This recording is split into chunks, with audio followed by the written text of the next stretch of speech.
All right, it is time for another chapter in Roald Dahl's The BFG. This time we're going to read a chapter called Dream Catching.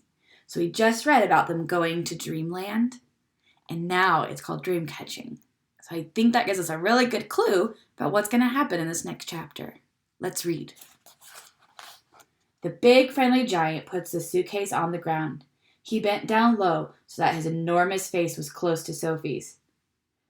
"From now on, we is keeping as still as a winky little mices," he whispered.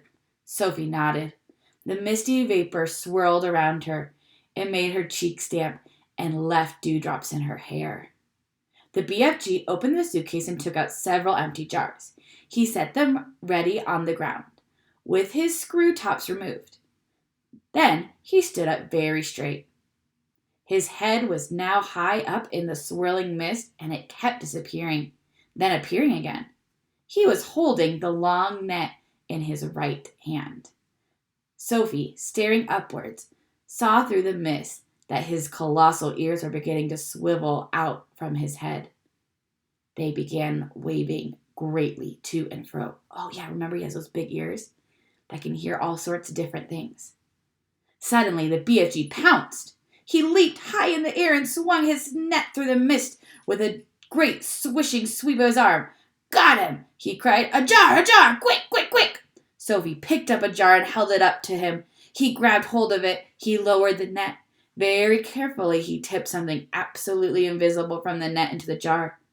He dropped the net and swiftly clamped one hand over the jar. "The top!" he whispered. "The jar top, quick!" Sophie picked up the screw top and handed it to him. He screwed it on tight, and the jar was closed. The BFG was very excited. He held the jar close to his ear and listened intently. "It's a Winksquiffler," he whispered with a thrill in his voice. It's even better. It's a fizz wizard. It's a golden fizz wizard." Sophie stared at him. Oh my, he said, holding the jar in front of him. "This will be giving some little toddler a very happy night when I is blowing it in." "Is it really a good one?" Sophie asked. "A good one?" cried the BFG. "A golden fish wizard! It is not often I get one of these." He handed the jar to Sophie and said, "Please be still as a starfish now. I is thinking there may be a whole swarm of fish wizards up here today. And do kindly stop breathing. You is terribly noisy down there." "I haven't moved a muscle," Sophie said. "Then don't," the BFG answered sharply. Once again, he stood up tall in the mist, holding his net at the ready. Then came a long silence. The waiting. The listening. And at last, with a surprising suddenness, came the leap and the swift of the net. "Another jar!" he cried. "Quick, quick, quick!" When the second dream was safely in the jar and the top was screwed on, the BFG held it to his ear. "Oh, no," he cried. "Oh, mince my maggots. Oh, swipe my schwoggles." "What's the matter?" Sophie asked. "It's a troggle humper," he shouted. His voice filled up with fear and anguish. "Oh, save our souls!" he cried. "Deliver us from weasels! The devil is dancing on my dibbler!" Here's an illustration in the book. You can see the BFG holding his net ready to catch dreams, and down here is Sophie. Sounds like you didn't catch a very good dream this last one. "What are you talking about?" Sophie said. The BFG was getting distressed every moment. "Oh, bash my eye bones!" he cried, waving the jar in the air. "I come all this way to get lovely golden dreams, and what is I catching?" "What are you catching?" Sophie said. "I is catching a frightsome troggle humper," he cried. "This is a bad dream. It is worse than a bad dream. It is a nightmare." "Oh dear," Sophie said. "What will you do with that?" "I is never letting it go," the BFG cried. "If I do, then some poor little toddler will be having the most bloodling time. This one is a real kicksy bog thumper. I is exploding it as soon as I get home. Nightmares are horrible, Sophie said. I had one once when I woke up sweating all over. With this one, you would be waking up screaming all over, the BFG said. This one would make your teeth stand on end. If this one got into you, your blood would be freezing to icicles and your skin would go creeping across the floor.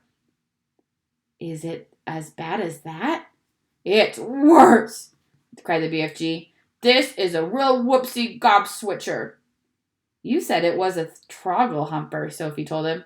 It is a troggle humper, he cried the exacerbated BFG. But it is also a bog dumper and a grab switcher. It is all three rolled into one. Oh, I is so glad I is clutching it tight. Ah, you wicked beast, you, he cried, holding the jar and staring into it. Never more is you going to be bump doodling a poor little human beanie toddlers. Sophie, who was also staring into the glass jar, cried out, I can see it. There's something in there. Of course there is something in there, the BFG said. You was looking at a frightsome troggle humper. But you told me dreams are invisible. They is always invisible until they is captured, the BFG told her. After that, they is losing a little of their invisibility. We is seeing this one very clearly. Here's the illustration in this page. You can see Sophie looking in at the jar. You can see the dream, or the nightmare, I think, that they caught. Inside the jar, Sophie could see the faint scarlet outline of something that looked like a mixture between a blob of gas and a bubble of jelly. It was moving violently, thrashing against the sides of the jar, and forever changing shapes. It's wiggling all over the place, Sophie cried. It's frightening to get out. It'll bash itself to bits. The nastier the dream, the angrier it gets when it's in prison, the BFG said. It is the same as with wild animals. If an animal is very fierce and you was putting it in a cage, it will make a tremendous rumple dumps. If it is a nice animal like a cockatoodle or a froggle-frump, it will sit quietly. Dreams is exactly the same. This one is a nasty, fierce, bog-rotting nightmare. Just look at him, splashing himself against the glass. It's quite frightening, Sophie cried. I would be hating to get this one inside me on the darksome night, the BFG said. So would I, Sophie said. The BFG started putting the bottles back into the suitcase. Is that all? Sophie asked. Are we going? I is so upset by this troggle humping bog thumping gobswitcher, the BFG said, that I is not wishing to go on. Dream catching is finished for today. Soon Sophie was back in the waistcoat pocket of the BFG, and the BFG was racing home as fast as he could. When at last they emerged out of the mist and came into the hot yellow wasteland, all the other giants were sprawled out on the ground, fast asleep. All right, we're going to leave it there for this one. And next time we'll read A Troggle Humper for the Flesh Lump Eater. We'll find out what happens